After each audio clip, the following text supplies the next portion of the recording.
Eto na guys, oh. Sus, tsaka na. Go! Hello guys.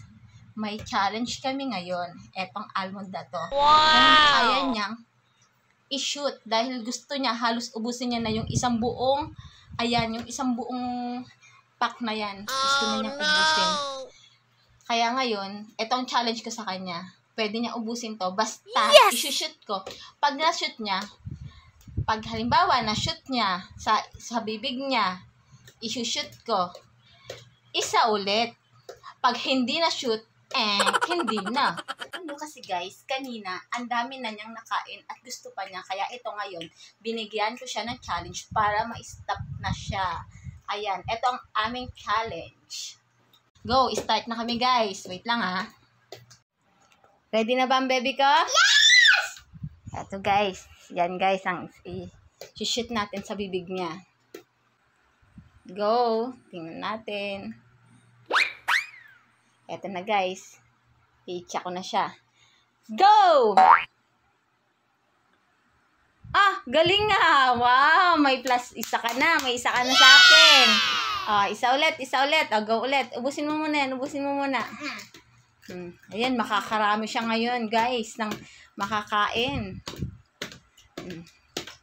Okay na? Sige, masisira pinito. Mamaya mag-toothbrush ka, ha? Siyempre, guys, dapat kailangan niya mag-toothbrush pagkatapos niya. Sit down ka lang para ma-shoot mo ulit. Ito na. Go na. Ready ka na? Ito na, guys, oh. Sus, tsaka na. Go!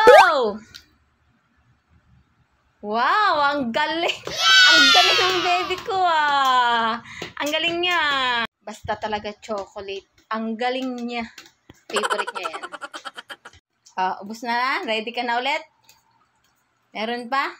Susukong ipin ito ngayon, Another guys. Another one. Eto na. I-check ko na, ha.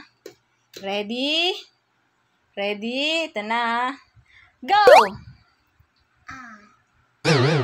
Hindi niya na nasalo. Nakadalawa lang siya, guys. Naka 2 points lang siya. Kaya dalawa lang nabawas sa almond. Pero, kasi dapat hindi ganun kadami ang pagkain niya. Masisira naman yung teeth niya, diba? Tama ako, diba? Dapat kontrolin din yung mga anak sa pagkain ng mga candies, chocolate, para mapangalagaan ang mga teeth. Gusto ko pa isa chocolate! Wala na. Yun yung challenge natin ngayon Natalo ka sa challenge. Ay, nanalo ka 2 times, di ba? Hindi ka pa happy nun?